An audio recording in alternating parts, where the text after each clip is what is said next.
டாஸ்மாக் பார்களில் அனுமதிக்கப்பட்ட நேரத்திற்கு பிந்தைய சட்டவிரோத மது விற்பனை மூலம் நடைபெறும் பகல் கொள்ளை விரைவில் முடிவுக்கு வரும் என அண்ணாமலை தெரிவித்திருக்கிறார்.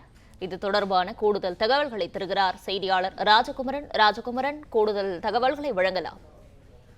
மகாவீரர் ஜெயந்தியை முன்னிட்டு தமிழகத்தில் உள்ள அனைத்து அரசு டாஸ்மாக் கடைகள் இன்று மூடப்படுவதாக அறிவிக்கப்பட்டிருந்தது. என்றாலும் புதுக்கோட்டை மாவட்டத்தில் உள்ள ஒரு இருந்து கள்ளத்தனமாக மது விற்கக்கூடிய காணொலி இன்று வெளியாகி இருக்கின்றது.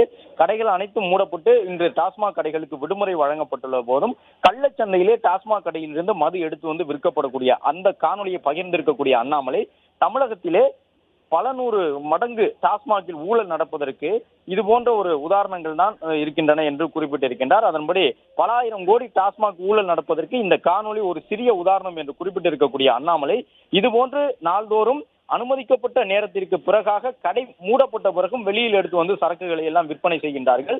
இதன் மூலமாக விற்பனை செய்யப்படக்கூடிய அந்த முறைகேடாக விற்பனை செய்யப்படக்கூடிய டாஸ்மாக் பாட்டில்கள், கடை மூடப்பட்ட பிறகு வெளியில் கொண்டு வந்து விற்கப்படக்கூடிய டாஸ்மாக் பாட்டில்கள், இவற்றின் மூலமாக வரக்கூடிய பணம் நேரடியாக திமுக அமைச்சர்களுக்கு செல்லுகின்றது. இது போன்ற பகல் கொள்ளை முடியும் நாட்கள் வெகு தூரம் இல்லை என்று குறிப்பிட்டு அண்ணாமலை பதிவிட்டுள்ளார். விவரங்களுக்கு நன்றி ராஜகுமரன். பிளே ஸ்டோர் மற்றும் ஆப் ஸ்டோரில் இருந்து பாலிமர் செயலியை QR கோடு மூலம் பதிவிறக்கம் செய்யுங்கள். செய்திகளை உடனுக்குடன் பெறுங்கள்.